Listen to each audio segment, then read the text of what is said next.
ও বেটাকে নিয়া ইমাম হোসেন গেল নদীর ধারে একটু পানি দাও না ভাই আলী আসগরে ও ছেলেকে নিয়া ইমাম হোসেন গেল নদীর ধারে একটু পানি দাও না ভাই আলী আসগরে तीर खेये आली असगर हिले डोले ना आगा तीर खेये आली असगर हिले डोले ना तारा पानी दिलो ना गो तारा पानी दिलो ना इमाम हुसैनेर हस्त धरे कांदे सकीना आपा छेड़े जेयो ना गो आपा रेखे जेयो ना ओ इमाम हुसैन बेटा के निया खीमार मध्य गेल आपन कोल होते स्वामी बीबीर कोले दिल ओ छेले के निया इमाम हुसैन खीमार मध्य गेल आपन कोल होते स्वामी बीबीर कोले दिल बीबी बोले आर कत काल सहिब যন্ত্রণা आगा बीबी बोले आर कत काल सहिब যন্ত্রণা ना तारा पानी दिलो ना गो तारा पानी दिलो ना बेरादार बंधुरा यदि बाच्चा बाच्चा छेलेरा पानी ना पाय कि होबे इमाम हुसैन देखलेन याजिदेर सैन्यरा पानी बंद करे दियेছে আর ধিক্কার দিচ্ছে ওগো মা ফাতেমার বেটা हुसैन আমি তোমাকে পানি দিব না তুমি যুদ্ধের জন্য তৈরি হয়ে যাও ইমাম হোসেন বলল ঠিক আছে যখন তোমরা পানি দেবে না আমি তোমাদের সঙ্গে যুদ্ধ করব বাবা যুদ্ধ করার জন্য ইমাম হোসেন রেডি হচ্ছেন বাবা এইজন্য কবি লিখেছেন ও নবী পাকের পাগড়ি খানা মাথায় বাঁধিলো জোরে বলুন আর সেরে খোদার তরবারি হাতে জেনিল ও নবী পাকের পাগড়ি খানা মাথায় বাঁধিল সেরে খোদার তরবারি হাতে জেনিল চাচা হামজার ঢাল নিয়ে হলো রওয়ানা চাচা হামজার ঢাল নিয়ে হলো রওয়ানা আব্বা ছেড়ে যেও না गो बाहर खे जयो ना इमाम हुसैनेर हस्त धरे कांदे सकीना आपा छेड़े जयो ना गो बाहर खे जयो ना बेरादार बंधुरा सुने एबार कलेजा फेटे जाबे इमाम हुसैन जाওয়ার জন্য রেডি হবে আর কই খিমার মধ্যে থেকে যেন ছোট বাচ্চার কান্নার আওয়াজ ভেসে আসছে কানে কেটা কাঁদছে গো 6 মাসের বালক আলী আসগর মায়ের কোলে ছটফট করে কাঁদছে আলী আসগর মায়ের কোলে ছটফট করে কাঁদছে ওই কিন্তু আমার মা বোনেরা জানে যখন বাচ্চা বাচ্চি মায়ের কোলে কাঁদবে মা দুগ্ধ পান করাবে আলী আসগরের মা বেটাকে বুকে লাগিয়েছেন স্থানে লাগিয়েছেন বাবা খোদার কসম আলী আসগর মায়ের স্থানে মুখ লাগিয়েছে কিন্তু এক ফোঁটাও দুগ্ধ আসে না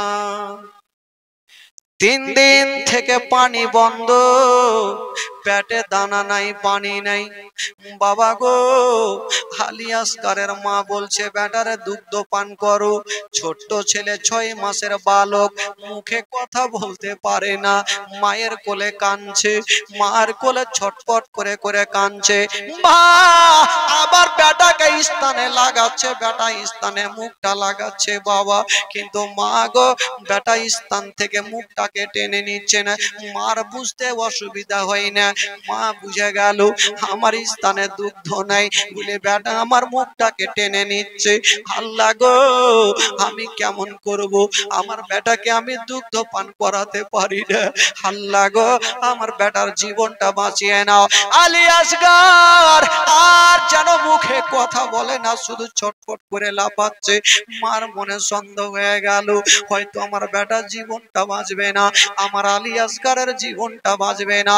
হাইরে ধরো দিনে মা চিন্তা করছেন আল্লাহ যদি দুগ্ধের পরিবর্তে অল্প পানি পেয়ে যেতাম তবে আমার বেটার হুকুমে দিতাম, আমার ছেলের জীবনটা বেঁচে যেত। কিন্তু পানি পাবো কোথায়? ফোরাত নদীর পানি তো ইয়াজিদের সৈন্যরা বন্ধ করে রেখেছে, পানি পাবো কোথায়?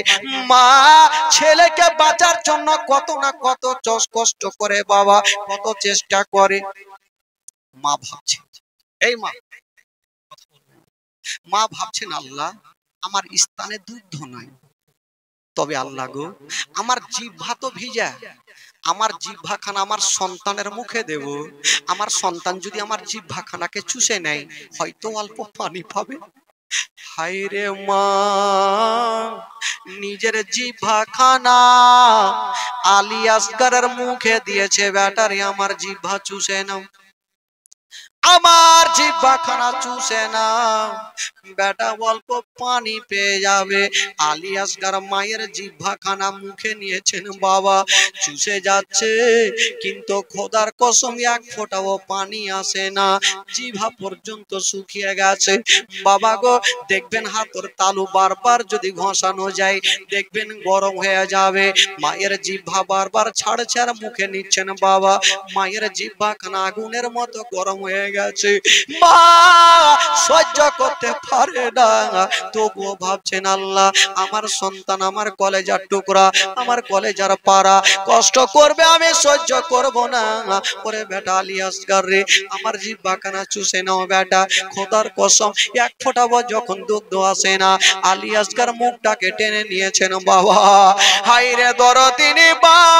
মার মনে একটা সন্দেহ হয়ে গেল, আল্লাহ বেটাকে মনে হয় আমি আর বাঁচাতে পারবো না। মার মনে সন্দেহ হয়ে গেল, আল্লাহ মনে হয় ছেলেকে বাঁচাতে পারবো না।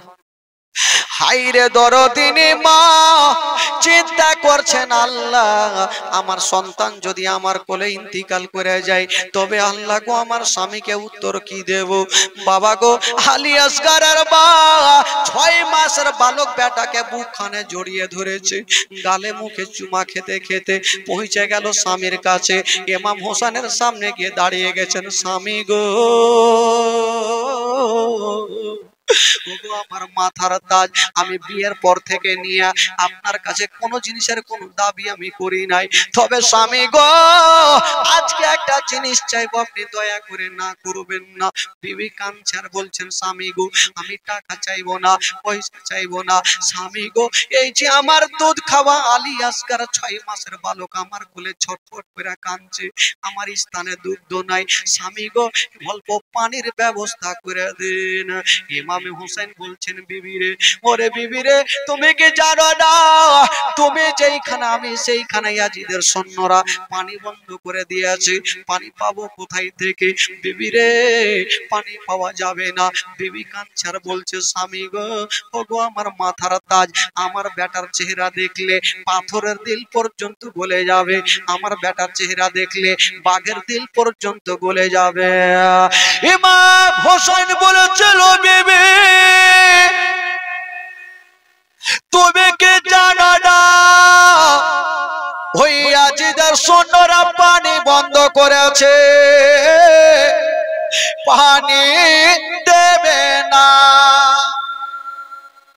বিবি বলছেন, স্বামী গো আমার মন বলছে আপনি বেটাকে একবার নিয়ে যান আর ওই দুশ্মনদের সামনে একবার রেখে দে। আমার বেটা যখন ছটফট করবে কাউরি না কাউরি দিলে দয়া হবে, ময়া হবে, তখন হয়তো পানি দেবে। ইমাম হোসেন বলল, বিবি গিয়ে লাভ হবে না, কত কথা বলবো বাবা গো, 7 বছরের বেটি সাকিনা কানতে কানতে বাপের হাতখানা ধরেছেন, আব্বা আমারও হুলকুমটা শুকিয়ে গেছে তবু আমি পানি চাইবো না। আব্বা গো আমার ছোট্ট ভাইয়ের জন্য একটু পানির ব্যবস্থা করে দিন। 22 বছরের বেটা জয়নাল আবেদিন জ্বরে জ্বালাতে কাঁপতে কাঁপতে বাপের হাত ধরেছেন। আব্বা যদি পারেন আব্বা আমার ছোট্ট ভাইয়ের জন্য একটু পানির ব্যবস্থা করে দিন। হায় রে ইমাম হোসেন বলেছিলেন, শোনো গো ওগো বিবি সাহেবা, আমি জানি তারা কোন মতে পানি দেবে না।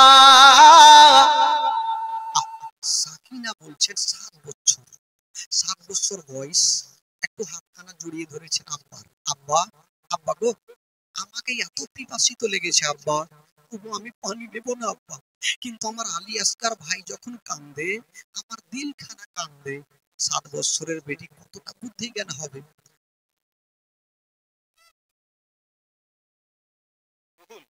রুহুল দিয়েছেন 500 টাকা। সুবহানাল্লাহ মাশাআল্লাহ, রুহুল ভাই আমার দিয়েছেন 500 টাকা। সাকিনার কান্না দেখে ইমাম হোসেন বলল, তোমরা তাহলে এক কাজ করো, যখন তোমরা বলছো তবে আমার বেটাকে একবার আমার কোলে দাও, আমি নিয়ে যাব। তবে আমি জানি পানি দেবে না। বাবা গো দেখুন আলী আসগার পানির বদলে কি এমন পাবে। ইমাম হোসেন বলল, বিবি আলী আসগারকে আমার কোলে দাও, আর তুমি ওই ঘরের মধ্যে যাও, আর ঘর থেকে একটা চামড়ার কলসি রাখা আছে, চামড়ার মশক রাখা আছে, ওই কলসিটা আমাকে এনে দাও। ইমামে হোসেন বিবি গেল আর চামড়ার কলসিটা এনে ইমামে হোসেনকে দিল। যেমন ইমাম হোসেনকে দিয়েছেন মা, ওগো আমার মা বোনেরা শোনেন মা গো, কলেজা খানা ফেটে যাবে। ইমাম হোসেন বেটাকে এক ঘরে নিয়েছেন আর চামড়ার কলসি এক ঘরে নিয়েছেন বাবা, আর পানি আনার জন্য রেডি হয়ে গেছে। সাকিনা দূর থেকে বলছেন, আব্বা আব্বা গো একটু তাড়াতাড়ি যান না আব্বা, আমার বেটার কষ্ট, আমার ভাইয়ের কষ্ট সহ্য হয় না আব্বা। বলছে, বেটিরে চিন্তা করো না, তোমরা থাকো আর আমি পানি আনতে যাচ্ছি মা। এবার ইমাম হোসেন বেটাকে এক ঘাড়ে নিয়েছেন আর দুলদুলে চেপে গেল। যেমনই দুলদুলে চেপে গেছে, দুলদুলের লাগামটা টেনে দিয়েছেন, দুলদুল চলতে লাগলো। আর পিছন থেকে আলী আসগারের মায়ের মনে সন্দেহ হয়ে গেল, মার জবান থেকে বেরিয়ে গেল, যাস না রে বাপ। আলী আসগার কারবালার ওই ময়দানে যাস না রে বাপ। আলী আসগার কারবালার ওই ময়দানে কচি বুকে মারবে রে তীর, কচি বুকে মারবে রে তীর, শুইবে রে বাপ কেমনে। মা বলতে থাকলো আর ইমাম হোসেন বেটাকে নিয়ে চলতে থাকলো। যেমনই পৌঁছে গেছেন ওই কারবালা যুদ্ধের ময়দানে, যেমনই যাওয়া ওইদিকে ইয়াজিদের সৈন্য ইবনে সাদ বলল, ওরে তোরা কে আছিস রে, তোরা তীর ধনুক নিয়ে তৈরি হয়ে যা, কারণ ইমাম হোসেনকে পানি দেব না, তাকে হত্যা করে দেব। ইমাম হোসেন বলল, দাঁড়িয়ে যাও, তোমাদের সঙ্গে যুদ্ধ করতে আসেনি, আমি মারামারি করতে আসেনি। ওরে ইয়াজিদের সৈন্যরা, আমার কাছে ঢাল নাই, আমার কাছে ফারসা নাই, আমার কাছে নেজা নাই, আমার কাছে বল্লম নাই, আমি মারপিট করব না। কেন তবে কেন এসছো? ইমাম হোসেন বলছে, দেখো ভাই, আমি তোমাদের দোষ করেছি, এই 6 মাসের বাচ্চাটা তো তোমার দোষ করেনি। যদি পারো একটু 6 মাসের বাচ্চার জন্য একটু পানি দিতে পারবে না ভাই? তারা বলল, না আমরা পানি দিব না। দেখো ভাই, দেখছো ছোট্ট ছেলেটা কত পানির জন্য ছটফট করছে, একটু দেবে না, একটু দাও। তারা বলল না, আমরা কোনো মতে পানি দেব না। আলী আসগার কাটা মুরগির মতন বাপের কোলে লাফাচ্ছে, তবুও কাউরে দিলে দয়া হয় না। আহ হায়রে কুফাবাসী, যেমনই দয়া হইল না ময়া হইল না, ইমাম হোসেনের জালালি চলে আসলো, বলছেন বেটা আলী আসগার রে। আলী আসগার নিজের ভাষায় বুঝাতে চাইছেন, আব্বা কি হলো? বলছেন বেটা তুমি আমার ঘাড়খানা মজবুত করে ধরে নাও, এবার আমি ঘোড়া চালাবো যেই মতো ঘোড়া চালাতে হয়। ওই ইমাম হোসেন বাবা গো, ওই দুলদুলের লাগামটা টেনে দিয়েছেন বাবা। আলী আসগার ঘাড়খানা মজবুত করে ধরে, আর ইমাম হোসেন দুলদুলের লাগামটা টেনে দিয়েছেন, এমন জোরে টান দিয়েছেন বাবা। ওই দুলদুল আগে দেখলো আর পিছনে দেখলো, ডানে দেখলো বামে দেখলো, সামনে দেখছেন 22,000 সৈন্যরা রয়েছে, এত জোরে চলতে লাগলো। ওই 22,000 সৈন্যর বুকের উপর দিয়া ইমাম হোসেনের দুলদুল বাবা ফোরাত নদীতে নেমে গেল। সুবহানাল্লাহ সুবহানাল্লাহ। দুলদুল ফোরাত নদীতে নেমে গেল। আচ্ছা বলুন তো ভাই, এই যে আমরা রমজান রোজার মাস সারাদিন ধরে যখন খাই না, যখন হঠাৎ করে সন্ধ্যার সময় পানি দেখি, খাবার না চাইলেও পানি দেখলে মন মনে হয় শান্তি হয়ে যায়। খাবার আপনি 2 দিন না খান থেকে যাবেন, কিন্তু পানি না পান করলে থাকতে পারবেন ভাই। আলী আসগার 3 দিন থেকে হুলকুমে পানি নেই। ছোট্ট ছেলে যখন পানি দেখছে, আহ আলী আসগারের মনের ধারণা আমি পানি পান করব। ইমাম হোসেন যখন বাবা দুলদুলকে নিয়ে এসেছেন, ইমাম হোসেন কিন্তু বেটার দিকে দেখে না। ইমাম হোসেন কিন্তু বেটার দিকে দেখে না, ইমাম হোসেন দুলদুলের দিকে দেখছে। দুলদুলের গোটা শরীর দিয়ে যেন পানি ঝরছে, ঘাম বের হচ্ছে। ইমাম হোসেন বলল, দুলদুল রে, এই পানি আমার জন্য মানা, আমার ছেলের জন্য মানা, তোর জন্য নিষেধ নেই। আমি তোর লাগাম খানা ছেড়ে দিলাম, তুমি পানি পান করে নাও। লাগাম খানা ছেড়েছেন বাবা। দেখুন কেমন ঘটনা, ওই দুলদুল যেমন নিজের মুখখানা পানিতে চুবড়ে দিয়েছেন, এখন পর্যন্ত পানি টান মারেনি। হুলকুমে খোদার কসম এক চুল্লু পানি যায়নি। বাপ বেটার কথা শুনছে। ইমাম হোসেনকে বলছেন আলী আসগার নিজের ভাষাতে বলছেন, আব্বা গো আমাকে পানি পান করিয়ে দাও আব্বা।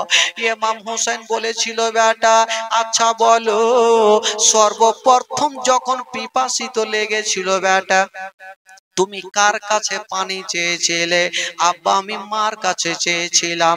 বেটারে, ওরে লাডলা দুলারা, আমি তোমাকে পানি পান করাবো না, এখন যদি তোমাকে পানি ওই ইমাম হোসেন বলেছিলেন, দুলদুল রে, আমি তোর লাগাম কানা ছেড়ে দিলাম। দুলদুল মুখটা চুবড়ায়া শুধু বাবা পানি টান মারেনি, বাপ বেটার কথা শুনছে। ইমাম হোসেন বলেছিল, বেটা আলী আসগার রে, যখন সর্বপ্রথম তুমি পিপাসিত হয়েছিলে, আচ্ছা বলো তুমি কার কাছে পানি চেয়েছিলে? আব্বা গো আমি মার কাছে চেয়েছিলাম। তবে বেটা রে, আমি যদি তোমাকে পানি পান করাই, তবে তোমার মায়ের কোলে চেপে কি পান করবে রে বেটা? তুমি 5টা মিনিট সময় দাও, আমি কলসিতে পানি নিয়ে যাব, তোমার মাকে দেব, তোমার মায়ের কোলে চেপে আশুধা করে পানি পান করে নিও। সুবহানাল্লাহ। হায়রে আলী আসগার বলেছিলেন, আল্লাহ আমার এত দূর আসাতে যখন হুলকুমে পানি গেল না, বুঝে দুনিয়ার পানি আর নসিবে জুটবে না। আলী আসগার বলছেন আব্বা গো, যখন আমাকে পানি পান করাবেন না আব্বা, তবে অল্প পানি নিয়ে আমার চোখে মুখে ছিটা মেরে দেন আব্বা, কারণ দুলদুলিয়া তো জোরে চলেছিল, আমার চোখে মুখে ধুলা পড়েছে, একটু চোখটা পরিষ্কার করে দেন আব্বা। বলছে ঠিক আছে। ইমাম হোসাইন ওই চামড়ার কলসিতে বাবা গো পানি ভর্তি করে নিয়া এক ঘাড়ে রেখেছেন, আর আলী আসগারের চোখটা ধুয়ে এক ঘাড়ে রেখেছেন, যেমনই রেখেছেন আব্বা ইমাম হোসেন দুলদুলের লাগামটা টান দিয়েছে, বলছে দুলদুল রে এবার আমাদের নিয়ে চলো। বাপ বেটা দুলদুলে চেপে গেছে, কিন্তু দুলদুল আগে বাড়ে না। ওই দুলদুল আগে বাড়ে না কেন? ওই দুলদুল বলছেন ওগো মা ফাতেমার বেটা হোসাইন, আমি আপনাদের বাপ বেটাকে খিমাতে নিয়ে যাব না। ইমাম হোসেন বলল দুলদুল রে, ইয়াজিদের সৈন্যরা পানি বন্ধ করেছে, তুইও কি নারাজ হয়ে গেলি? চলো আমাকে নিয়ে চলো। দুলদুল বলছেন ওগো মা ফাতেমার বেটা হোসাইন, যতক্ষণ পর্যন্ত আপনি ক্ষমা করবেন না ততক্ষণ পর্যন্ত আপনাদেরকে নিয়ে যাব না। ইমাম হোসেন বলছে দুলদুল রে, তুই এমন কি অন্যায় করেছিস, তোকে কি আর ক্ষমা করব বলো?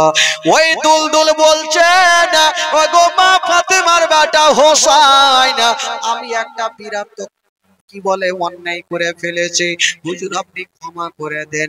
বললো কি অন্যায়? বললে হুজুর গো, আপনাদের বাপ বেটাকে আমি 22,000 সৈন্যর বুকের ওপর দিয়ে নিয়ে যে ফুরাত নদীতে নিয়ে আসলাম, যার হুলকুমে পানি যাওয়ার ওই আলী আসগারের হুলকুমে পানি গেল না, আর আমি দুলদুল আমার এই মুখখানা পানিতে চুবড়ে দিয়েছে, এটা আমার অন্যায় হয়ে গেছে।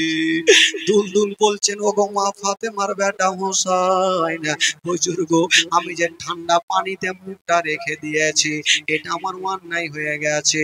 যে ইমাম আলী আসগার এক চুল্লু পানি পেল না, আর আমি দুলদুল হয়ে পানিতে মুখটা চুবড়াইছি, হুজুর আমাকে ক্ষমা করে দিন।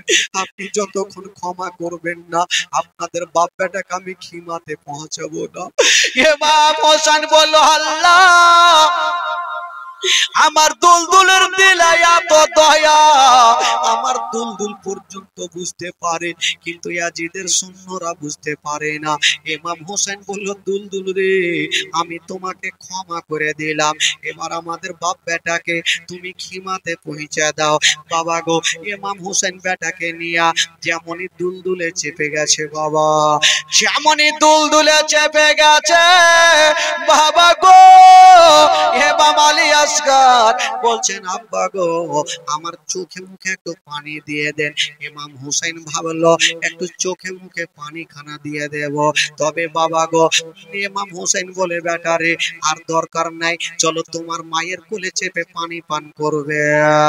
হায় রে আলী আসগার, মা গো 6 মাসের বালক আলী আসগার বাপের কোলে মজবুত করে ঘাড়খানা ধরে আছে, আর কলসির দিকে তাকিয়ে আছে, এই পানি আমি পান করব।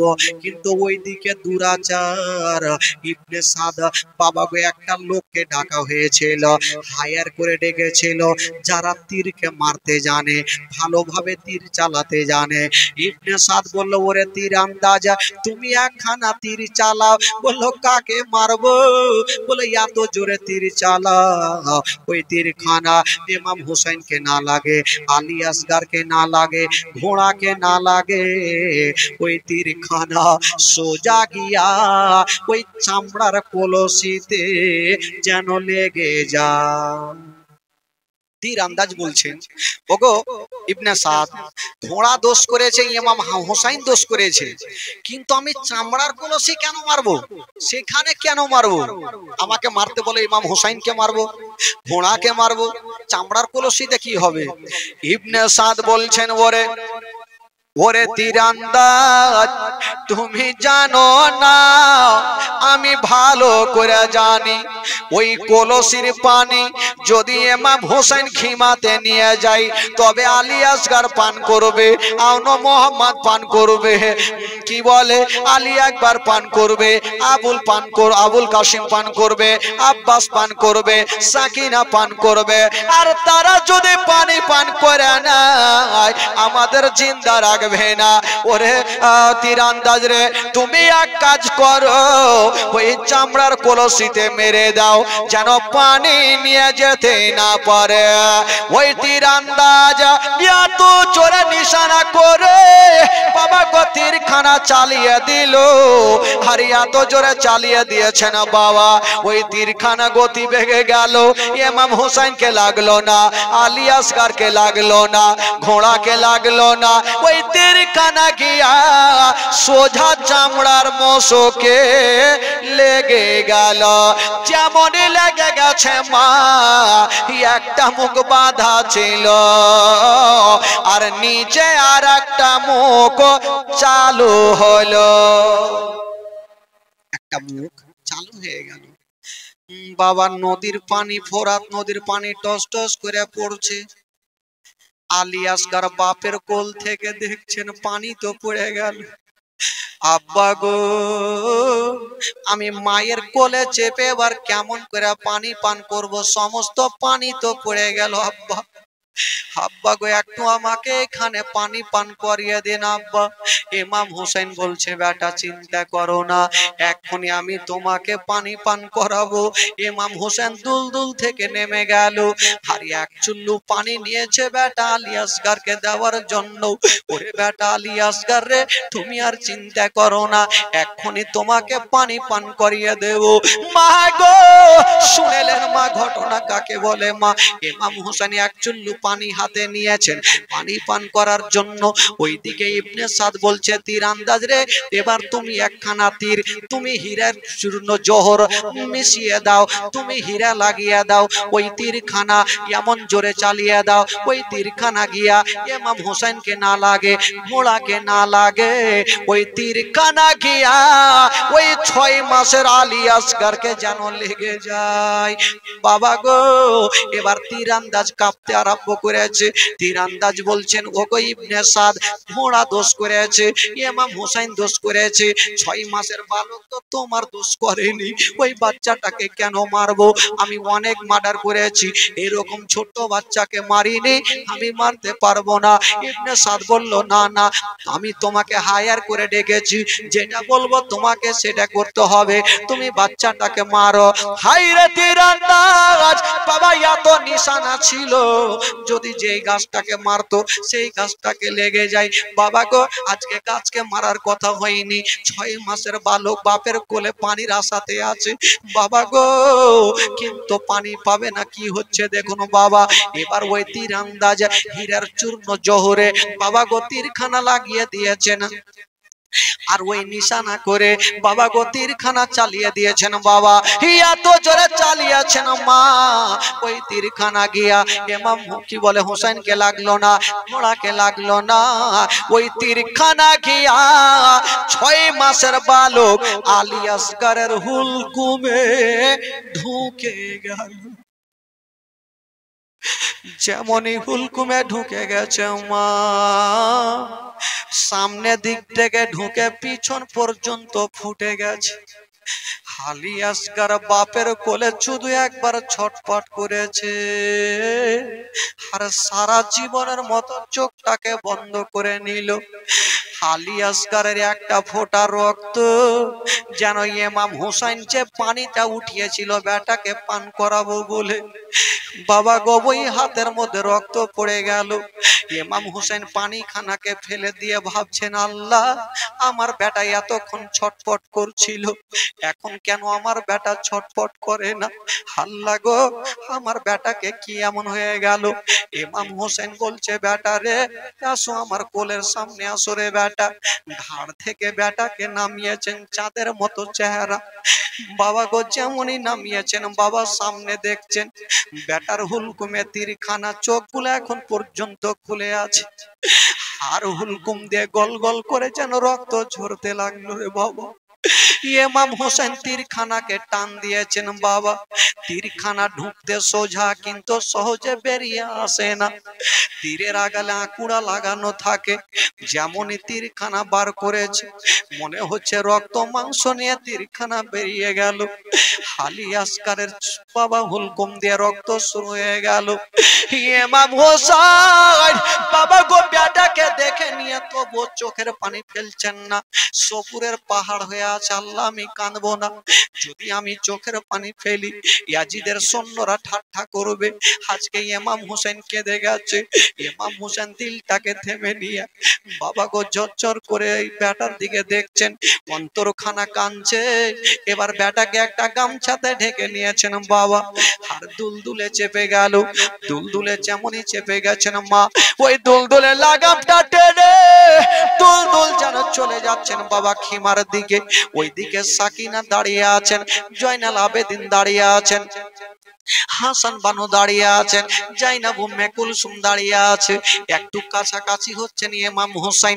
সাকিনা বলছেন মা গো, মা আমি জানতাম মা আমার ভাইকে যদি বাঘে দেখে বাঘের দিলখানা পর্যন্ত জ্বলে গমে যাবে, আমার ভাইয়ের চেহারা দেখলে পাথর পর্যন্ত গলে যাবে।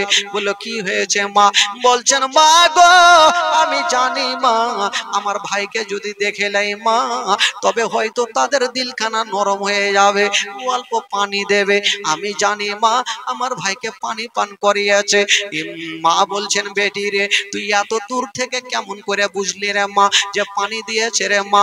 বলছেন মা গো যাওয়ার সময় মা আমার ভাই ছটফট করে করে কাঁদছিল মা, কিন্তু একটু লক্ষ্য করে দেখো মা, আসার সময় একটু লক্ষ্য করেন মা গো আমার ভাই আমার আব্বার কোলে আরামে ঘুমিয়ে গেছে মা, এখন কথা বলে না মা।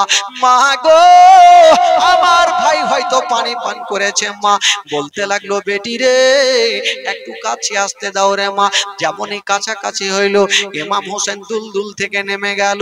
যেমনই দুলদুল থেকে নেমেছে মা ইমাম হোসেনের বিবি বলছে স্বামী গো একবার আমাকে তুল দিয়ে দাও, স্বামী গো একবার আমার কোলে দাও।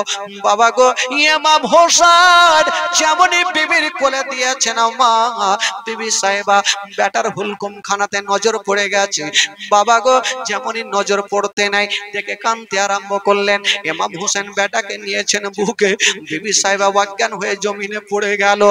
একদিকে জাইনাব কান্দে, উম্মে কুলসুম কান্দে, সোহর বানু কান্দে, একদিকে সাকিনা কান্দে, জয়নাল আবেদিন কান্দে, আলী আকবর কান্দে, কি বলে আবুল কাসিম কান্দে, সবাই কিমার মধ্যে কান্দে।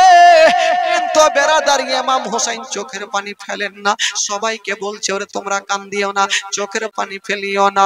বাবা গো ইমাম হোসেনের কোলে আলী আসগর রয়েছে আর হুলকুম দিয়ে টস টস করে রক্ত ঝরছে।